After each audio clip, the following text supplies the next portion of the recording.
बहुत बहुत स्वागत है सभी का हमारे यूट्यूब चैनल स्टूडेंट्स मीडिया में। मैं राज, आप देख रहे हैं students media YouTube channel Bihar university Muzaffarpur. यदि आप हिस्ट्री ऑनर्स से पढ़ाई कर रहे हैं, आप किसी भी सेशन के छात्र हैं तो जो पार्ट 3 का जो सिलेबस होता है पेपर 5 हिस्ट्री का या पेपर 6, पेपर 7 और पेपर 8, जो पार्ट 3 में 4 पेपर पढ़ने होते हैं, हम इससे बात करेंगे इस वीडियो में। जो 4 पेपर होते हैं उनके सिलेबस क्या क्या होते हैं, पेपर 5 में हमें क्या पढ़ना होता है हिस्ट्री में, साथ ही पेपर 6 और 7 और 8 में क्या क्या पढ़ने होते हैं।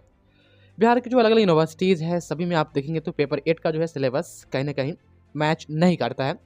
अलग अलग यूनिवर्सिटीज़ अपने अपने अकॉर्डिंग जो है कि सेट की हुई है सिलेबस। 100% तो कहीं भी किसी यूनिवर्सिटी से जो है टैली नहीं करता है सिलेबस। हाँ, आने वाले समय में जो CBCS लागू होने वाला है, यदि बिहार में CBCS लागू हो जाता है तो वर्तमान में अभी पटना विश्वविद्यालय का जो सिलेबस है वो सभी यूनिवर्सिटी में लागू हो जाएगा। फिलहाल सभी यूनिवर्सिटी में अभी अलग अलग सिलेबस है और CBCS कब लागू होता है वो तो खैर आने वाले सालों में पता चलेगा। फिलहाल इसमें देखिए जो वर्तमान में सिलेबस है बिहार यूनिवर्सिटी का हिस्ट्री का वो क्या क्या है। तो पेपर 5 की हम बात करें तो पेपर 5 में जो है आपको पढ़ना होता है हिस्ट्री ऑफ इंडिया 1757 से 1857 तक के बीच पूरे 100 साल का इतिहास, भारत का इतिहास आपको पढ़ना होता है। अब ये 100 साल में आपको क्या क्या पढ़ना होता है, तो यहाँ पर आप देख सकते हैं India in the middle of the 18th century. अब इसमें क्या पढ़ना होता है, तो आप देख सकते हैं निरंतरता और परिवर्तनों की ताकत, आप यहाँ पर देख सकते हैं force of continuity and change. उसके बाद से आप देखिएगा तो बंगाल और कर्नाटक में अंग्रेजों की अंतिम जीत। इसमें जो जितना भी टॉपिक यहाँ पर आप देखिएगा सबको जो है कि यहाँ से रिलेट कीजिएगा, यहाँ से हिस्ट्री ऑफ इंडिया 1757 से 1857। यदि आपको लगे कि ये लाइन इनकम्प्लीट है तो आप यहाँ से टैली कीजिएगा तो आपको समझ में आ जाएगा, क्योंकि सिलेबस ऐसे ही तैयार किया हुआ है, आप देख पा रहे। उसके बाद से आप देखिएगा पॉइंट नंबर 2 में तो आप देख पा रहे हैं विस्तार के रूप में युद्ध और कूटनीति, मराठों, मैसूर, अवध, मध्य भारत, पंजाब, सिंध और बर्मा के साथ संबंध जो है कि फर्स्ट स्टेज में कैसा था, ये आपको पढ़ना होता है। उसके बाद आप देख सकते हैं ग्रोथ ऑफ एडमिनिस्ट्रेशन अपर्चर, यहाँ पर आप देख सकते हैं पॉइंट नंबर 5 में जो है आपको पूरा इकोनॉमिक चेंजेस पढ़ना होता है। जो 100 साल में इकोनॉमिक चेंजेस हुए वो आपको पढ़ना होता है। हम लाइन बाय लाइन पढ़ेंगे तो वीडियो काफ़ी लंबी हो जाएगी, हम थोड़ा पॉइंट बाय पॉइंट आपको बता देते हैं, आप वीडियो पॉज करके आप देख सकते हैं। 7 नंबर पॉइंट में देखिएगा तो ब्रिटिश शाही शासन के लिए अभारतीय प्रतिरोध इन 100 सालों के बीच में कैसा था वो आपको पढ़ना होता है। उसके बाद देखिएगा तो revolt of 1857 causes and nature, जो 1857 का जो विद्रोह हुआ था उसका कारण और जो उसका नेचर था वो क्या था वो आपको जो है पढ़ना होता है। तो पेपर 5 में जो मोटा मोटी ये कंटेंट आपको यहाँ पर दिया हुआ है ये सभी आपको पढ़ने होते हैं।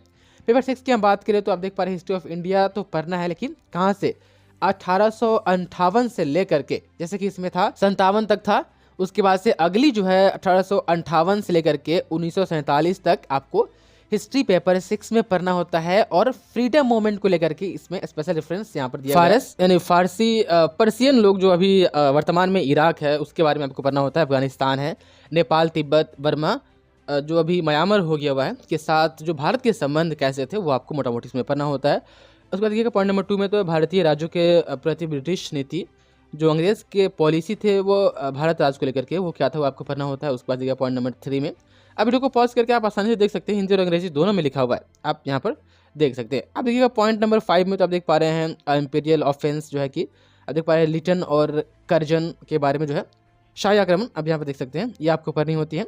देखिए हर पॉइंट को आप यहाँ से जोड़ के देखिएगा तब आपको ये सिलेबस समझ में आएगा, नहीं तो ऐसे समझ में नहीं आएगा कि हाँ क्या लिखा हुआ है बिना वहाँ से जुड़े हुए। उसका देखिएगा पॉइंट नंबर 7 में तो आप देख पा रहे हैं इंडियन नेशनल मूवमेंट 1919 तक आपको पढ़ना होता है। नेशनल मूवमेंट के बारे में पर्टिकुलर इस पॉइंट में भी यहाँ पर 3 ऑप्शन दिए गए हैं जो आप देख पा रहे हैं ABC है, ये आपको पढ़नी है। उसके बाद से 8 नंबर में देखिएगा तो इंडियन नेशनल मूवमेंट 1919 से लेकर के 1939 तक आपको पढ़ना होता है यहाँ पर, जिसमें से ये पॉइंट यहाँ पर दिए गए आप देख पा रहे हैं लगभग 6 पॉइंट है। उसके बाद से देखिएगा 9 नंबर में तो भारत और द्वितीय विश्व युद्ध आपको वो पढ़ना होता है। अब उसमें भी क्या क्या तो आप देख पा रहे हैं 3 पॉइंट यहाँ पर दिए गए हैं। उसके बाद 10 नंबर देखिएगा तो 1930 से मुस्लिम राजनीति और विभाजन की मांग जो है आपको पूरी कंप्लीट पढ़नी होती है, जो आपके पेपर 6 में ये सिलेबस में इंक्लूड है। उसके बाद स्वतंत्रता और विभाजन 11 नंबर पॉइंट में है, ये आपको पढ़नी होती है। उसके बाद देखिएगा पेपर 7, तो पेपर 7 में आप देख सकते हैं history of the far east, China, Japan और mid 19 to mid 20th century, जिसमें चाइना और जापान के बारे में पढ़ना होता है। अच्छा, चाइना में क्या क्या है, चाइना को लेकर के क्या क्या पढ़ना होता है और जापान के लिए तो आप देख पा रहे हैं चाइना का यहाँ पर एक अलग मैंने यहाँ पर दे दिया है। उसके बाद से जापान के लिए ये पॉइंट मैंने यहाँ पर अलग दे दिया है, जैसे कि आप देख पा रहे हैं अफीम युद्ध आपको पढ़ना है, टाइपिंग विद्रोह, उसके बाद से बक्सर आंदोलन, आप देख पा रहे हैं, इसको पॉज करके आप देख सकते हैं कि चाइना के बारे में जो आपको पेपर 7 में आपको क्या क्या पढ़ना है। उम्मीद है कि आप समझ पा रहे होंगे। ये आपका सिलेबस है पार्ट 3 का। हाँ, इसको पॉज करके आप यहाँ पर देख सकते हैं। यदि हम जापान की बात करें तो जापान में आप देख सकते हैं, जापान के बारे में आप देख पा रहे हैं, जापान का जो उद्भव हुआ वो, उसके बाद से जापान का आधुनिकरण, मीची बहाली, उसके बाद से रूस और जापान के बीच जो युद्ध हुआ, चीन और जापान के बीच जो युद्ध हुआ, कब से कब तक की यहाँ पर डेट मेंशन किए गए आप देख सकते हैं। देख पा रहे हैं वाशिंगटन कॉन्फ्रेंस यहाँ पर है, जापान एंड मंचूरिया, उसको पढ़ना है आपको। उसके बाद से जापानी साम्राज्यवाद का उदय और पतन किस तरीके से हुआ, आपको ये पढ़ना है। जापान के बारे में इतना आपको पेपर 7 में पढ़ना है।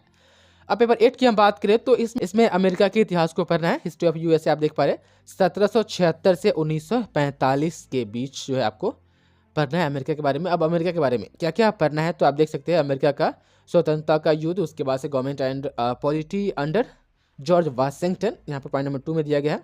उसके बाद देख पा रहे हैं पॉइंट नंबर 3, पॉइंट नंबर 4 आप यहाँ पर देख सकते हैं, सिविल वार भी अमेरिका का जो हुआ आपको पढ़ना है। आप देख पा रहे हैं रेफरेंस लेकर के, किनको, अब्राहम लिंकन को लेकर के। उसके बाद आप देख पा रहे हैं और भी चीज़ें यहाँ पर आप देख सकते हैं, 11 पॉइंट तक दिए गए हैं। उसके बाद से आप देख पा रहे हैं प्रेसिडेंट विल्सन के बारे में आपको पढ़ना है। उसके बाद से आप देख पा रहे हैं अलगाववाद और अमेरिका का अंतर्राष्ट्रीय विवाद, यहाँ पर आप देख सकते हैं। थोड़ा फास्ट में आप वीडियो पॉज करके आप समझना चाहते तो अच्छे से समझ सकते हैं। आप देख पा रहे हैं इकोनॉमिक डिप्रेशन है 1920 से 1933 तक। उसके बाद आर्थिक मंदी भी आपको अमेरिका का ही पढ़ना है। अब देख पा रहे हैं उसके बाद से नई डील विदेश नीति जो है आपको यह पढ़नी है। और 16 नंबर जो पॉइंट है, 20वीं शताब्दी में सामाजिक और सांस्कृतिक प्रगति, ये सब अमेरिका में हुआ, उसको आपको पढ़ना है। पेपर 8 पूरा अमेरिका के बारे में ही पढ़ना है, 1776 से 1945 तक। ये आपके पार्ट 3 का हिस्ट्री ऑनर्स का सिलेबस है। उम्मीद है कि मोटा मोटी आपको कंटेंट पता चल गया होगा कि पार्ट 3 में हमें पढ़ना क्या होता है। बहुत बहुत शुक्रिया आपका इस वीडियो को देखने के लिए।